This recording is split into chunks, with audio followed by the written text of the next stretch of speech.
Assalamualaikum warahmatullahi wabarakatuh. Kelompok 1 akan mempresentasikan materi tentang hakikat dan fungsi bahasa Indonesia. Untuk anggotanya ada yaitu saya sendiri, terus yang kedua ada Alia, yang ketiga ada Alifa, terus yang keempat ada Alfitri, dan yang terakhir ada Anggi. Pertama-tama saya akan menjelaskan arti dan makna hakikat bahasa Indonesia. Bahasa Indonesia adalah alat komunikasi yang dipergunakan oleh masyarakat Indonesia untuk keperluan sehari-hari, misalnya belajar, bekerja sama, dan berinteraksi. Bahasa Indonesia merupakan bahasa nasional dan bahasa resmi di Indonesia. Bahasa nasional, bahasa yang menjadi standar di negara Indonesia. Sebagai bahasa nasional, bahasa Indonesia tidak mengikat pemakainya untuk sesuai dengan kaidah dasar. Bahasa Indonesia digunakan secara resmi, santai, dan bebas. Dalam pergaulan sehari-hari, warga yang dipentingkan adalah makna yang disampaikan. Pemakaian bahasa Indonesia dalam konteks bahasa nasional dapat menggunakan menggunakan ajaran baik lisan maupun tulis. Adapun bahasa resmi adalah bahasa yang digunakan dalam komunikasi resmi seperti dalam perundang-undangan dan surat dinas. Dalam hal ini bahasa Indonesia harus digunakan sesuai dengan kaidah, tertib, cermat, dan masuk akal. Bahasa Indonesia yang dipakai harus lengkap dan baku.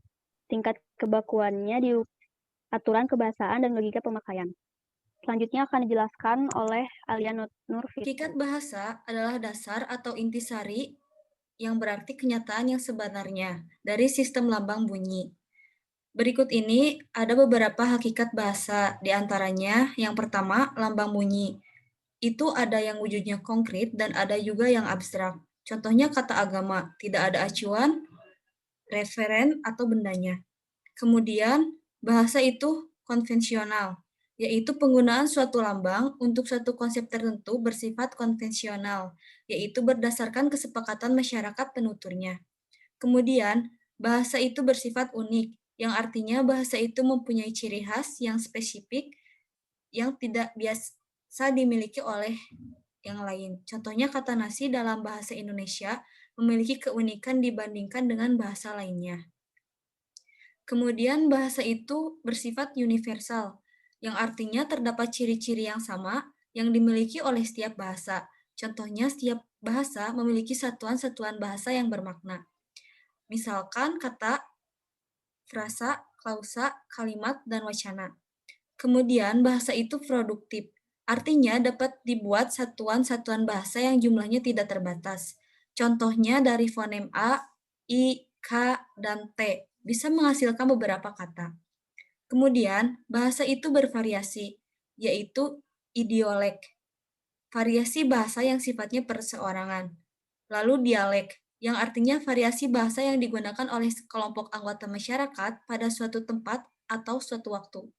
Dan ada juga ragam, yang artinya variasi bahasa yang digunakan dalam situasi, keadaan, atau keperluan tertentu. Kemudian, bahasa itu bersifat dinamis, yang berarti bahasa mengalami perubahan seiring perkembangan zaman, contohnya pada tataran fonem.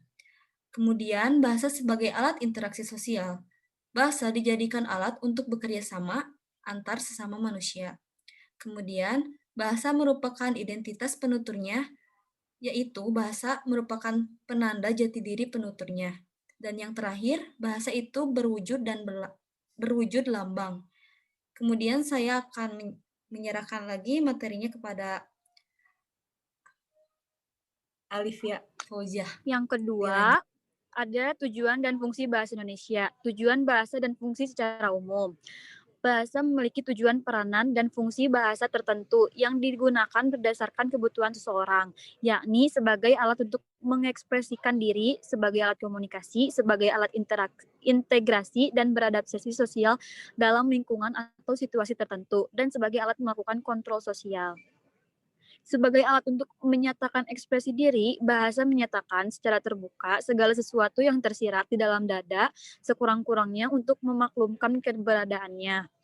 Ada unsur-unsur yang mendorong ekspresi diri antara lain, satu, agar menarik perhatian orang lain terhadap kita. Yang kedua, keinginan untuk membebaskan diri kita dari sesemua tekanan emosi. Pada cara permulaan, bahasa pada anak-anak berkembang sebagai alat untuk menyatakan dirinya sendiri. Sebagai alat komunikasi, bahasa merupakan saluran perumusan maksud kita, melahirkan perasaan kita, dan memungkinkan kita menciptakan kerjasama dengan sesama warga. Ia mengatur berbagai macam aktivitas kemasyarakatan, merencanakan dan mengarahkan masa depan kita. Pada saat menggunakan bahasa sebagai komunikasi, maka orang yang menyampaikan komunikasi ini, orang yang menerima komunikasi dapat mengerti dan menerima gagasan. Bahasa sebagai alat integrasi dan adaptasi sosial, bahasa pun selain dapat menjadi salah satu kebudayaan, tapi juga memungkinkan manusia untuk mempelajari dan memanfaatkan pengalaman manusia itu. Bahasa asing pada saat mempelajari bahasa asing. Semua akan berusaha mempelajari bagaimana cara menggunakan bahasa tersebut. Bahasa sebagai alat kontrol sosial, bahasa pun dapat menjadi kontrol sosial yang sangat efektif. Kontrol sosial ini dapat diterapkan di diri sendiri maupun di lingkungan.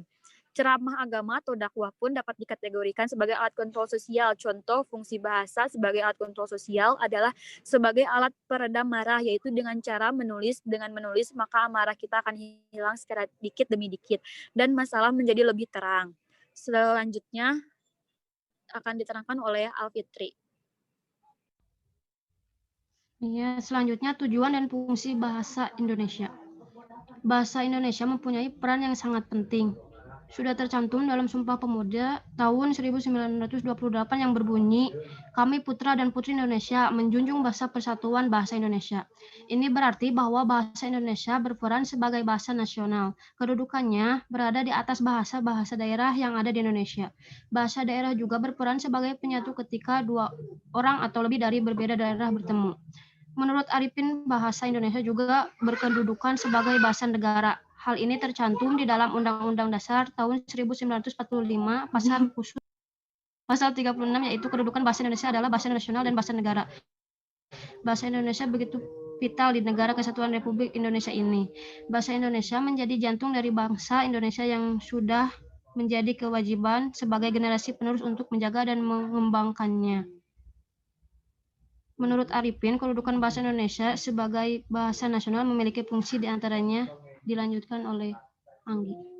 Selanjutnya, menurut Arifin, kedudukan bahasa Indonesia sebagai bahasa nasional memiliki fungsi diantaranya. Yang pertama, lambang kebanggaan kebangsaan. Yang kedua, ada lambang identitas nasional. Yang ketiga, alat perhubungan antar warga, antar daerah, antar budaya. Dan yang keempat, ada alat pemersatu suku budaya dan bahasanya. Sedangkan kedudukan bahasa Indonesia sebagai bahasa negara memiliki fungsi diantaranya A. Bahasa resmi kenegaraan, yang B. Bahasa pengantar dalam pendidikan, yang C. Alat perhubungan pada tingkat nasional, dan D. Alat pengembangan kebudayaan, ilmu pengetahuan, dan teknologi. Salah satu tujuan dan fungsi bahasa Indonesia adalah bahasa Indonesia sebagai bahasa pengantar dalam pembelajaran. Hal ini sudah menjadi bagian dari komponen pembelajaran bahasa secara terintegrasi. Bahasa tidak akan lepas dari konteks, dan teks merupakan jalan menuju pemahaman tentang bahasa. Itu sebabnya teks merupakan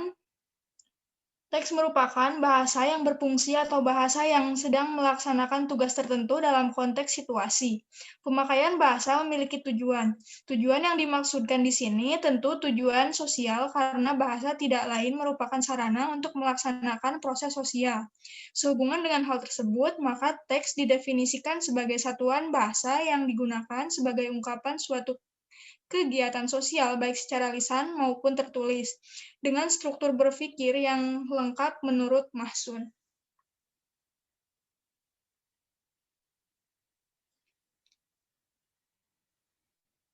Kemudian, kesimpulan dari materi ini yaitu bahasa Indonesia merupakan suatu bahasa yang dipergunakan oleh bangsa Indonesia, yang dimana bahasa Indonesia merupakan bahasa nasional dan diakui oleh seluruh warga negara Indonesia sebagai alat pemersatu bangsa, karena di Indonesia sendiri merupakan sebuah negara kepulauan yang memiliki ragam budaya, adat istiadat, kekayaan, serta banyak macam bahasanya. Oleh karena itu, disatu padukan melalui bahasa Indonesia sebagai integrasi bahasa nasional. Sekian dari kelompok 1. Wabillahi taufiq wal hidayah. Wassalamualaikum warahmatullahi wabarakatuh.